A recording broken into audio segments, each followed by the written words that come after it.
What's up, Tailgaters? You're in the booth with Tailgate Nate today. Welcome to my channel. Got college football playoff, New Year's 6 bowl game predictions back here for you. Here's my thoughts after week 2. Again, this is not sort of a projection as to who I think is making the college football playoff at the end of the season, because quite honestly, the teams from my first preview prediction haven't changed. I still think those 4 teams are making the playoff, but this is how the playoff field, how the New Year's 6 bowl game field would finish if the season were to end right now. Sort of projecting forward a little bit, but as of right now, guys, these are the 4 teams I'd put in the college football playoff field. Before we dive into that, though, thank you guys so much for your support the channel has seen as of late. If you want to continue to show your support for the channel, hit the subscribe button, ring the bell so you know when videos get uploaded. There are more ways than that, though, to help me support this channel. You're doing one of them right now by watching the video, and you guys can do more by liking, commenting, sharing, really anything you guys are willing and able to do to help interact with and support the channel. So we do have another change to my college football playoff field this week. Let's dive on into it. For starters, the top 2 teams here have not changed. I still think Georgia's the #1 team in the nation. That offensive line definitely improved from their performance against UT Martin, and they got better in their performance against Ball State. Carson Beck looks good. This is a group of skill position players that looks good. The defense still looks as good as ever. I definitely still think Georgia's that #1 team in the country, and as of this point, I do have them in the college football playoff. Again, they will choose to play in the All-State Sugar Bowl, which, again, leaves Michigan in that #2 spot. Blake Corum, Donovan Edwards, J.J. McCarthy, even without that head coach, that's still a Michigan team that is rolling to victories, still looks really, really good, and still looks mighty impressive there as well. So Michigan is sitting there at #2, and again, they are going to be left with the Rose Bowl game in a site that I think Michigan is going to gladly take given their Big Ten roots. Okay, #3 has not changed, period. This has been my #3 team all year long. It's been the team that I've had in this spot since my preseason predictions. They proved it last week, and they still looked really good this past week as well. Guys, it's the Florida State Seminoles. Jordan Travis and company still look really, really good. I believe they ended up playing Southern Miss last week and had just, again, another phenomenal performance on 66 points on them. That team, I just love the experience. I love the way that team is playing. So they're sitting there at #3. I don't think I have to explain much more about those first 3 teams there, as not much has changed. Again, you see this video flying a little bit faster than usual. But the 4th team here. Okay, now, look, this college football playoff field is wide open, guys. I'll say that first and foremost if I didn't say it already. But taking a look at the #4 spot right now, guys, I got to give it to the Texas Longhorns. What they were able to do against the team that I had in the #4 spot last week in the Alabama Crimson Tide, just superb, splendid. I'm mixing up words here.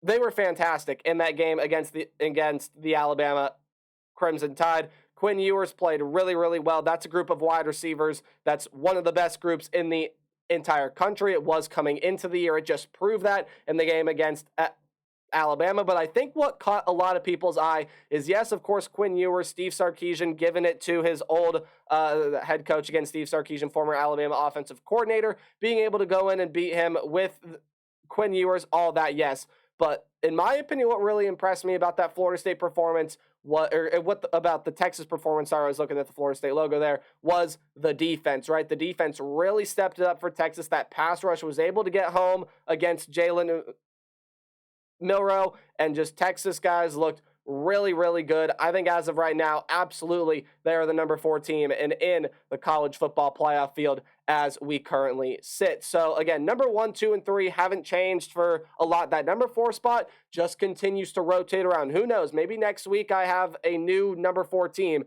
in the college football playoff field. But guys, when we take a look at this college football playoff field, of course the 4 teams that are here on screen can make it as well. But there are a lot of teams sitting back in their conferences, and that you'll see in my New Year's 6 bowl game predictions, as well as many others that still have plays and still have paths to make the college football playoff. Alabama, sure, they lost. They can absolutely still go make the college football playoff. Ohio State maybe hasn't been that impressive as of late, but they still have a path to make it to the college football playoff. Notre Dame, Washington, Oregon, USC, Utah however many teams you want to list out of the Pac-12 early. As I also said, Notre Dame in there as well. And there are some paths for even a couple more Big 12 and ACC teams to slot in here. I mean, LSU, Tennessee out of the SEC, they're not dead yet. Guys, this playoff field really is just wide open. But again, if you were to tell me, Nate, pick your 4 playoff teams right now, these are the 4 teams that I'm going with to make the college football playoff. And my predictions as far as beyond these games go have not changed.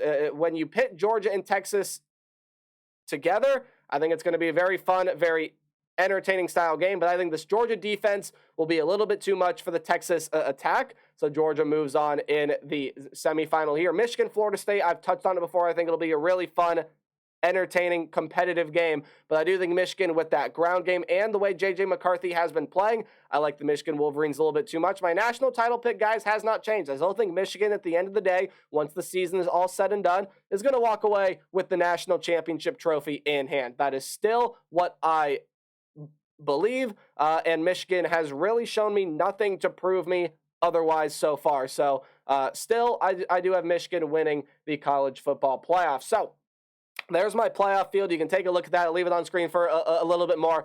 There are quite a number of changes here to my New Year's 6 bowl game teams. Now, again, this is kind of, if you were to pick the New Year's 6 bowl games right now, bam, what would you go with? So let's dive into that, shall we? Let's go to the Goodyear Cotton Bowl Classic. USC's been on an absolute tear. That is an offense that is really good, as we've seen, as we, I guess, know with the USC Trojans. And that's a defense that, I think, while in my opinion, that's a defense that is improving. That's a defense that is getting better. It probably still is not up to the standard that Lincoln Riley would want it at quite yet. Maybe it is, who knows? But I still think in order to be a real good college football playoff contender and to contend for a national championship, not that USC can't already with the way that offense is working. There's a lot of playmakers on that defense.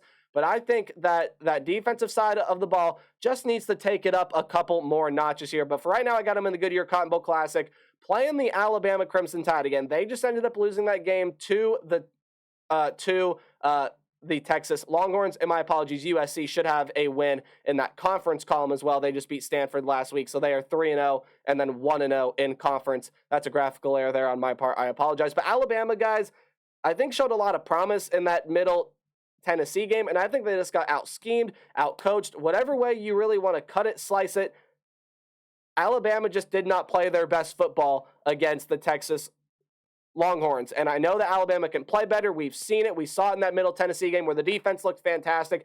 Jalen Milroe was firing on all cylinders. It's an Alabama team that is not going anywhere, but they do fall out of my playoff field down here to the Goodyear Cotton Bowl Classic. So let's go ahead and dive on in now to the Chick-fil-A Peach Bowl, where I still got the Penn State Nittany Lions, guys. This is one of the premier, this is a team that I didn't even mention about making the college football playoff. They absolutely have a path to make the college football playoff right now. But again, as of right now, I think Penn State is going to fall just short. I still think they're a little bit behind Ohio State and Michigan in terms of being able to compete for a national title. However, again, that gap is very slim.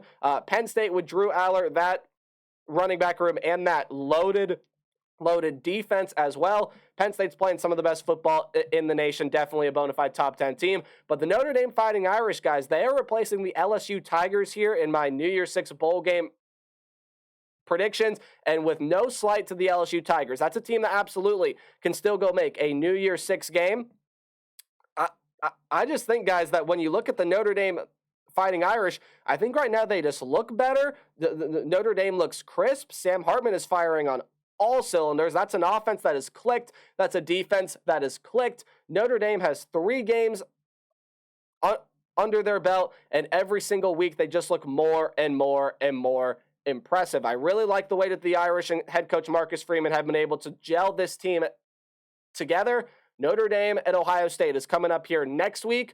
Oh boy, that's going to be a fun one to watch with a lot of implications on it. But there's my Chick-fil-A Peach Bowl. My Capital One Orange Bowl has not changed. I still got the North Carolina Tar Heels here. Now, that gap is starting to close, right? I think Miami is right there. I think Duke is right there. Clemson absolutely is still right there as a team that can go make the Capital One Orange Bowl. And again, Florida State doesn't end up making the college football playoff, they may wind up here as well. But as of right now, I still am sitting with the North Carolina Tar Heels. I've not been very impressed by Clemson, and I'm still trying to gauge whether, or I'm still kind of trying to gauge what I think about Duke and Miami. But still, those are two very good teams. Absolutely can find themselves here. But I got North Carolina in here in the Capital One Orange Bowl facing the Ohio State Buckeyes. Now, again, the Buckeyes still absolutely have a path to the college football playoff, and it probably is going to need that offense to ramp up a little bit, maybe especially on the offensive line. But guys, with the way that Buckeye defense has been playing as of late, I don't know if this is going to need to be an offense that scores 40 points per game. And I know the fans in Columbus just went, oh, you did not just say that, but I did, because that is what I truly believe. Now, maybe they may have to score 35 or 38 or maybe even 45 to end up winning a game that their defense just isn't been playing well, or isn't getting torn up, or is getting out schemed, something like that. But the Buckeyes have all the weapons offensively to be able to improve. And again, that defense has taken a nice, huge step up. But as of right now, got the Buckeyes slotted in the Capital One Orange Bowl, and my Verbo Fiesta Bowl has not changed. Even though Tulane did lose to the Ole Miss Rebels, they were very, very competitive, especially throughout much of that first half.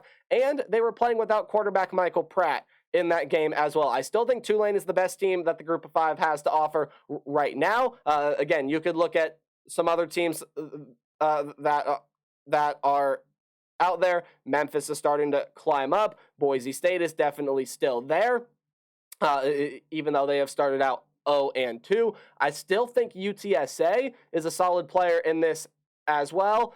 Troy, South Alabama, there's still many other teams I think can go make a New Year's Six bowl game, but I still think Tulane is the best of the bunch right now. And honestly, slot in whatever Pac-12 team you want here as of right now. I'm going with the Washington Huskies. Again, Oregon can absolutely jump up and get into a New Year's Six bowl game as well. Utah, Oregon State, maybe even Colorado, UCLA, or Washington State, right? The Pac-12 is just a loaded conference this year. The best of that bunch, I still believe, is the Washington Huskies. They have a punishing defensive front, and I think that pass defense, while it still has some ways to go, definitely has gotten a lot better, and that's an offense that looks like it's going to be one of the best in college football with Michael Penix, a loaded group of wide receivers. They got an interesting test coming up here against the Michigan State Spartans, a video that you're actually going to see here in just a little bit shortly after this one goes up. But that's my New Year's Six bowl game predictions as of right now, guys. I'll let you look at the playoff bracket, my national championship picks one more time. But thank you guys so much for watching this video. If you enjoyed, please subscribe, like, comment, share. Anything else you can do to help support the channel would mean a lot to me. But if you take away anything from this video, remember, play hard, tailgate harder. I'll see all you guys in the next video. We'll continue with Week 3 predictions later today. Goodbye.